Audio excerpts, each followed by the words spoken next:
Can you guys hear me and see me? Because my internet's not so great today.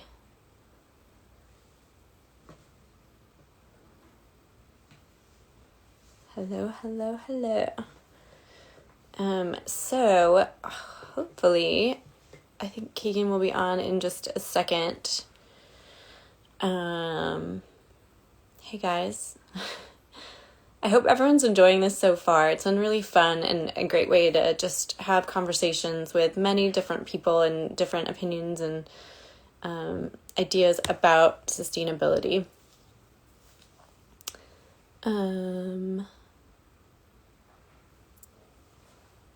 Hello, Keegan. Where are you?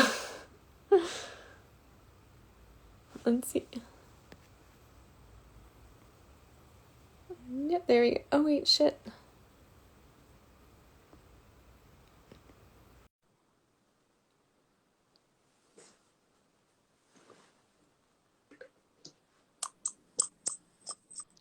Hi. Hey, How are you?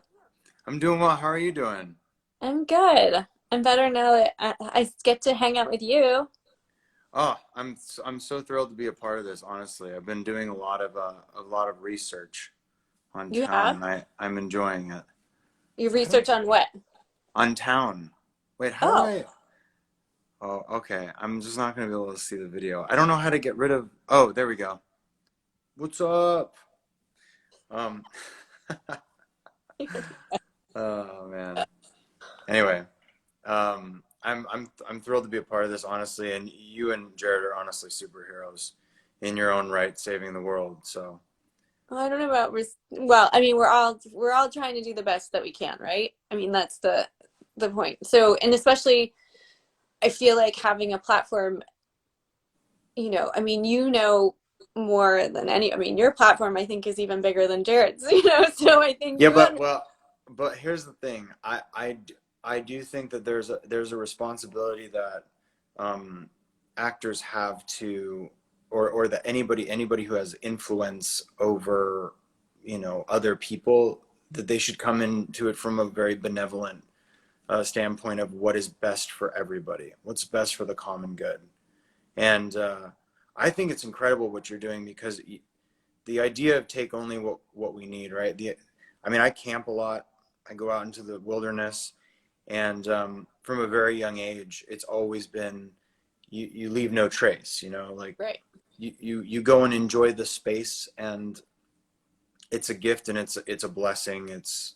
You're lucky to be present within that space. Like, so don't ruin it or don't destroy it with negligence or unawareness. And um, I think you take it a step further with a lot of other things. In fact, I do have questions as well for you. After you ask, I have questions for you as well. Well, I mean, this is a conversation, so it can be as, you know, casual as we want. So ask Sweet. away as we go along, I mean, nothing is off limits. And the whole point of this is, some people are like, what is this space? The whole point is that it's a journey. And right Mm-hmm. now we're starting off with social media and having conversations. The conversations really need to be with everybody. It needs to be diverse. It needs to be people who are experts. It needs to be people that are of different ethnicities and races and genders. It needs to be Mm-hmm. people that live in Mm-hmm. different countries. And we need people who maybe don't know anything about environmentalism because a lot of people don't care about it. And so in Mm. order to really impact and affect change, like we need to just talk and figure out like what are those things that we can be doing to make a difference, or that, putting the oxygen mask first, I keep using that analogy, but like things that can nurture and fulfill and feed ourselves so we can be better for our communities and the planet at large. And um, Yeah. so starting out, with these conversations today have been very diverse, and people who are experts and people who are like, oh, I like the environment, and I'm a consumer, I'm not a consumer. So I think it's just important to continue chatting and talking and being casual. And I'm not a formal person, and I don't want to pretend that I am and that I'm not Mm. an expert. I'm really hungry to know and learn more. And especially being a parent, I feel like that really ignited a lot for me. And I loved, I mean, I grew up camping. I love camping and like packing in everything and taking everything out, from the Mm, site, and, just respecting nature and the planet and stuff. And I think also not everyone has nature in their backyard. So right. Yeah. what are ways that we can bring that feeling within our own communities and in urban landscape? Right. Right. Yeah. I mean, that's the idea too, is that a lot of people that, I mean, I feel like the greatest divide right now is that there are people in rural areas and there are people in urban areas, and there's a different necessity and need in both of those areas that are not applicable and are not employed in each respective space. But um, there's a lot to, I think, learn from both sides of the industrial side of living in an urban city, and then going out and finding that peace and serenity, and yet a bit of that self-reliance in how that facilitates well-being, how that facilitates awareness of the spaces that you're in. um, it's a journey that everyone should go on in their own personal space, in their own personal time. um, Something that like really resonated with me as a child is I actually was very afraid of the forest. I was really scared of going out into the woods. I actually I was just talking to someone the other day about this, but actually, and also my girlfriend, because we rewatched SpongeBob season two, um, or just like SpongeBob in general, and I'm like, oh my God, you know what's really interesting is that like the entire the cartoons that I grew up with, in some way, shape, or form, used abstract horror to teach me lessons. And if you rewatch SpongeBob, if you rewatch most of the 90s and early 2000s cartoons, it's all using abstract horror to teach a lesson. And Hmm. then that kind of went away after the Harry Potter days, so to speak. But I remember going to the bookworm club at my school with $5 and being like, I'm going to spend all this on Goosebumps and Yes. like and the scary stories to tell in the dark. I'm gonna, Love. and because that somehow the horror genre for some reason like kind of brought so much awareness to that feeling within me of excitement, but also there's a lesson to be learned. There's like fear involved and a lesson to be learned. And I was really afraid of the dark. I was afraid of going out into the forest because I thought there's something malevolent or sinister out there waiting for me. And for a long time, I had this parallel of, oh, I'm terrified of going out there because something's going to hurt me. Whereas it took me a long time in my early 30s to be able to realize that there's nothing out there except, you know, pretty much me. I'm the most usually the human being is the most dangerous thing out in the forest. Obviously, there's bears and stuff too. And you could trip and fall and hurt yourself, and you definitely need some sort of a device if that happens. But for the most part, human beings are usually the most dangerous, nightmarish. Um, and if we come from a place of benevolence, if we come from a place of good, and we want to help the environment, like what does that actually look like on a personal level? And Yeah. for me, it started out as, well, maybe I won't buy a 32 pack of water bottles. you know Maybe I'm going to be more aware of getting a single use container. Maybe I'm going to get a bento box. Maybe I'm going to stop being a consumer in goods and services that are single use, that you just throw out or throw away. And that kind of will snowball for the average person, to then what is the next step? What's the next step in helping the environment and from a personal trajectory, Hmm. and that's been sort of my journey. Is it started out like me being afraid of the forest and terrified, and then slowly falling in love with the forest, realizing that I was me, Keegan, was dangerous to these animals and fragile ecosystems every time I stepped around, places. And understanding that balance, it could easily turn volatile unknowingly from me stepping out into somewhere off of a trail, you know? Sure. I think if you go in though respectful and you know, knowing what is around you and you know, I think you're good. You know, as long as you have those good intentions and stuff. I think it is so interesting that so much is like fear based. I feel like a lot of things are there to scare us so we won't inquire more about it. We're just told to be afraid. It's Mm, like the same thing with the climate crisis. It's like doom and gloom, like there's nothing we can do about it. The ice glaciers are melting and it's you feel yeah. so powerless. Like, fuck, Mm, well, guess can't do anything about it. And I don't know. I'd like to think that, and maybe it's the control factor in me and wanting to control things, but I'd like to empower myself in ways like what are the small things, you know? And I feel like that's kind of what I'm hearing from you, like going into nature and like recentering and being mindful and like almost stripping away at things so that you're grounding yourself and just like getting to basics with senses mm-hmm.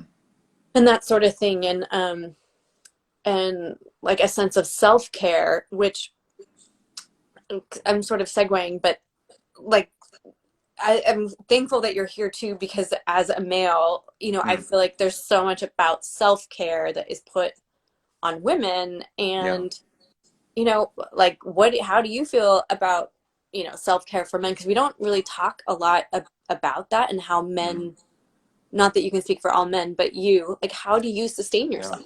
Yeah, no, I can't speak for all men, but I definitely can speak for most of the men in my life that I look up to. You know, it is a conversation that needs to be had more often. I mean, we're seeing men consistently labeled as toxic for being masculine.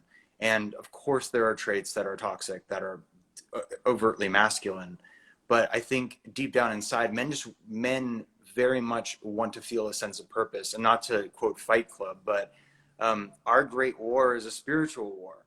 You know, we want to have a sense of purpose. Men want to feel a sense of purpose and self proficiency, and the fact that you know most men have that inertia in them or that like proclivity to you know to be a provider or be this or be that or whatever. It's all they're all usually learned traits, and if we don't plug into the societal construct of what it is to be masculine, sometimes that will cause a lot more depression or feeling of loss of purpose, and then that adds just a ton of stress.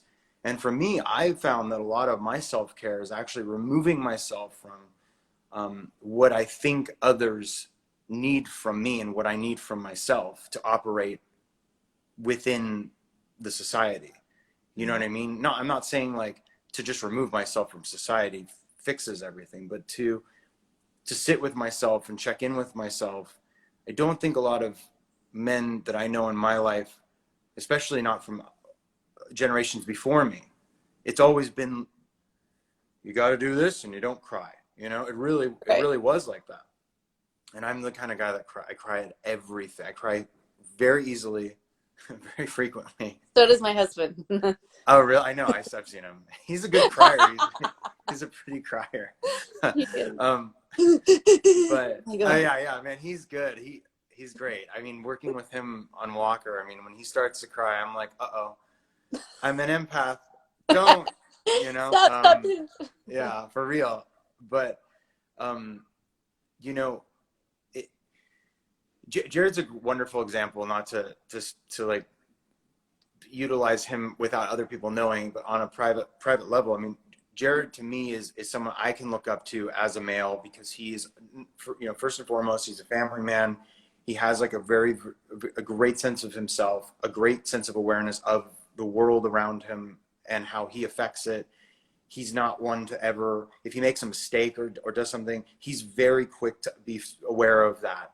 And I think in our society today, it's like men, like especially like myself, I look up, I want to find a mentor. I want to find someone um, that I can understand life from in a way that helps me be a better person, not a better man, a better human. And this anima chaos of the idea of that women and men can't coexist together because men are men and women are women, is, to me, it's a lot of that has to do with just understanding you have to be a better human, and then the world will be better. But it's gonna, I mean, that's a very complex conversation. I'm just kind of putting like a big kind of like circle around this. No, But yes, self-care for men is not talked about enough. And um, you know, a lot of that also has to do with the fact that uh, the internet's a big problem with that. I do think, and I think just as much as will, men, uh, and anybody will look at the internet and immediately try and find themselves in unreachable summits. Um, you know, whether that is, oh, I got to be more like this or I got to be more like that. It's the same thing where men are now becoming sort of reliant on certain things on the internet that kind of take them out of reality, yeah. and has kind of re-triggered the brain to think a certain way. Yeah. So No. self-care, I think, is getting off your phone and Well, staying and in we've talked nature. about that. We'll text back and forth about that a lot about how I love running things by you. I feel like you're my person. I'm like, hey, we need to get rid of the phones right now. And Mm-hmm, mm-hmm. because Yeah. part of self-care, at least for me, is setting limits and boundaries with screen time. Yeah. Although today I was like laughing, I'm like, my screen time for this week is off the charts because I'm like on it all day today. It's gonna ruin it. But it's true, and what that does, and like again, I'm not a scientist. I'm not a, I can't speak to numbers, and I don't want to throw out stats that aren't true, but I mean, what are the repercussions and the effects of, the EMFs and the Wi-Fi and da, da, da, and all these Mm-hmm. things in our phones and like our eyesight, and how is this, do we even know what effect this is having on our own health and our own self-care? And then like what Yeah. you're saying too, then there's a psychological aspect of it, of doing these comparisons to others. And I mean, you've been on camera for so long and you're a big heartthrob, and I'm sure people look to you like, I wish I was like Keegan, and you're probably like, I'm just a normal dude. I know like Normal guy. Yeah. Jared does that all the time, and struggles with that, and I struggle with it too, just like, we're all normal human beings, and it's tough, and it can really trigger such a toxic response. Mm-hmm. And so, I strongly feel that sustainability is also part of that conversation about sustaining ourselves and sustaining, what is that, especially, I know that we all want to be loved and we want to love ourselves, and have that sort of basic innate sort of care. But I think, you know, there's, being a man, I can't speak to what it's like being a male figure, but at our core, I think we all want to figure out what it is that can sustain us and root us, and so that ultimately we can handle and withstand stuff like that, or put down those boundaries and say like, no, I'm not on my phone. No one needs to reach me. I need to unplug. I need to get Mm. with my senses. I Yeah. feel so desensitized. Mm-hmm. Um, Yeah. No, and also it starts with, the mood of that you're in. A lot of mood is reliant on your, what you put into your body. And so it's like, it's interesting to me because I have friends that will tell me about EMF and non-ionized radiation, and then they're stuffing their face with donuts and right. refined sugars, and they're like, oh my God, the 5G towers. I'm like, yeah, but You're first poisoning your body. focus on what is you're putting in your body. Because as much as, I mean, everybody that's listening right now, hundreds of people are listening right now, if you can change one thing about yourself, whether you're a man or a woman, uh, or whatever you're going through in your life, it will be 100 times easier to deal with everything if you're not poisoning yourself with refined sugars and processed foods. It's 100%. I guarantee it, 1,000%. And I was very much on that path in pre-diabetic mindset. I know, like, if Jared is listening to this, he's like in the background drinking a Coca-Cola, and he's like, oh damn. But He just does it to antagonize you. I know, and it He's drives such me a crazy. health nut. He No, does he's eat too much processed food, and we all know that he's addicted to sugar, but he thinks that like the whatever the I know he loves that smart sweets. Yeah, yeah, yeah. And I know that it's still, and I don't know enough. You know way more about the breakdown of sugar, and I started reading in the Whole 30. I don't know if you've done that one, but just the response that you still have, it's still there. Mm, You're not changing your addiction to sugar. You're just changing the what you're actually putting in, but you're still right. responding. I don't know. Right. Anyways, I mean, well, he just likes to it, antagonize you. yeah, no, I know. It's adorable. At the same time, I'm really worried about his health. Yes, we all are. I know. Why don't He- you come in? So you should see our pantry because there's his shelf and then there's our shelves. It's like his are like smart stick, can tuna, can tuna. Well, that's the thing is that it really starts with diet. Whether no matter what who you are or what you're going through, diet is the first thing you can do with sustainability. And um, also understanding like when you're eating whole foods, where you're getting your food from. If you are choosing to eat a sustainable fishing, if you're eating salmon, make sure that it's wild caught. Make sure that you're not, and if even if it is wild caught, like make sure that it's not like the whatever fishery you're getting it from is sustainably uh, fishing, so they're not overfishing, and that's a Yeah, huge thing with uh, with any kind of animal byproduct, is that it's humanely sourced, and at the same time that's something else that we could get deep into. But making I sure know. that you're taking care of yourself first and foremost, that you're breathing. You taught me a lot about ice baths. I'm all about ice baths, about cryo. um, Love it.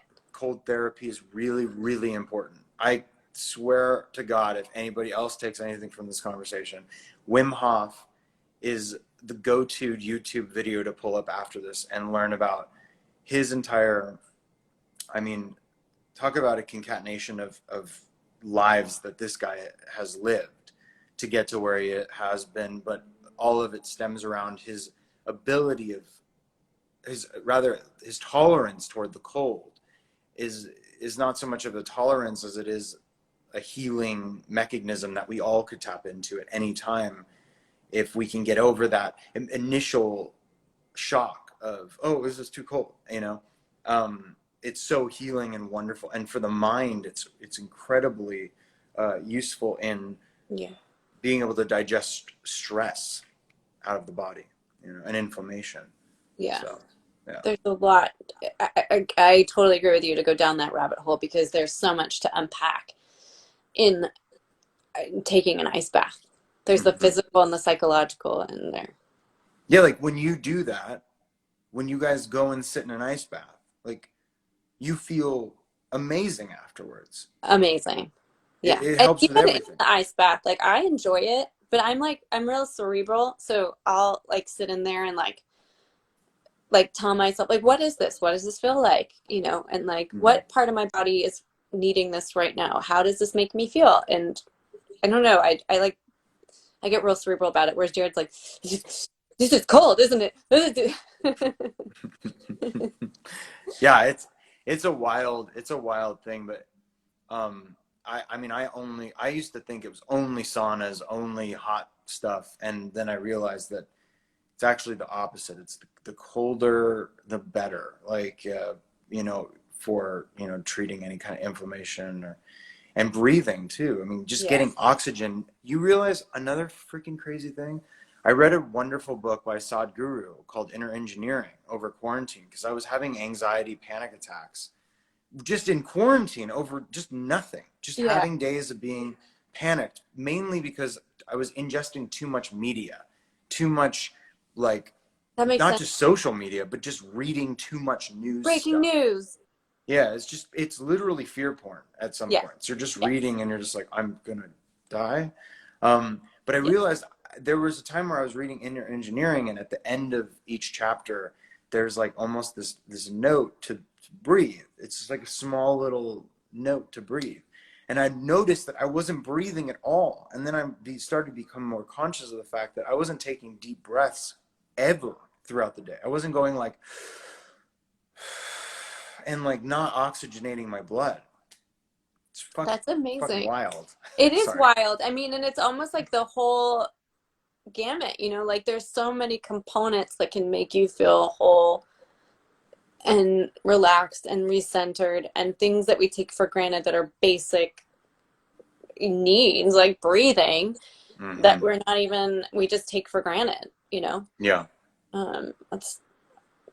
It's I just love breaking this all down because there are just so many different components to what sustains us, and you know, being better as a whole and then giving that back and figuring out, well, if we're able to sustain and live our wholesome self, then in theory we should be on this rhythm with the planet and the earth, and it should all kind of sustain itself and be like the symbiotic relationship. Yeah, it's one of it's also, I mean, if you want to really go down the rabbit hole of how we got to where we got, I mean, a lot of this has to do with stuff that we weren't in control of during, I mean, times before we were born in the 1940s during nuclear testing across the United States, Russia, the I mean, nuclear fallout exists. I mean, within even the middle of the United States, there's so much nuclear fallout because of all of the government testing. I'm not trying to like come for the government right now, but the No, idea, it's but the fascinating. idea, we're basically seeing the repercussions of not being aware of how deep our footprint is as human beings. And when climate change is coming around the corner, and it's been that way since forever. I mean, it's really been that way since, and when I mean forever, in the 30 years I've been alive, that's forever to me. I don't know beyond 30 years, so it's been my forever. Yeah.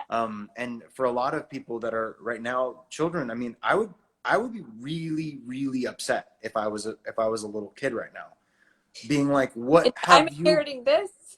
like, I would be really upset at people from the 1940s. I'd be like, what the hell? Like, it's not my fault. I didn't do this. I didn't do this. But what can be done now is this further education of understanding how it got that way and how you singularly can move forward with sheer compassion and understanding of what you are going to bring to the table and sometimes what you are not going to bring to the table, Mm-hmm. you know. And a lot of that is understanding, you know, the angst of like teen angst now has to do with isolation. When I was a teenager, angst was, you know, having pimples all over my face and not being able to talk to girls because I would get nervous. um and also, and even guys too, I wouldn't even be able to talk to my like guy friends. I'd be like too nervous because everybody's looking at Yeah. me. You know, make fun of. Yeah, but yeah, just having that that mindset of understanding that everybody's trying the best that they can. Everybody's doing the best that they can. And if you don't think that the person that's trying the best that they can, understand that they're probably really overwhelmed. And like don't try and always come at a place from understanding that if you're trying the best that you can, other people are probably trying the best that they can too. Yeah, no, I love that. And so empathy and kindness go a long way, and that's part of the sustainability journey. Yeah. Yeah, No, exactly. I love it. I don't want to take any more of your time, but I'm so appreciative of this conversation, and I hope that you will continue having this conversation with me. I owe you. I'll owe Oh, you. you don't owe me anything. I'm really excited. I'm going to follow town. I'm really stoked for you, and I love the work that you're doing. It really, it matters a lot, and you know, I'm happy to be in any way, shape, or form part of it. And just I hope that everybody that's listening to this continues to follow town, continues to look at what you can do better for yourself, and of course, you know, you always have really great tips and tricks, and you're very thoughtful, and you're an amazing mother and an amazing partner to Jared. You're an amazing person, and I think that that also emanates through your work in this organization as well. Oh, you're the best. Well, I mean, you likewise, and I learned so much from you and your kindness and your insight. And you know, it's a journey, and we have to continually learn from each other and evolve and be hungry and curious. And so I so appreciate Absolutely. it. Hey, I appreciate it too. And yeah, keep me updated and informed on all this. And best of luck to everybody here. Hopefully, we all can do as good as we can. Oh yeah, I All right. appreciate it. All right, I'll talk to you soon. All right. Talk to you. Bye.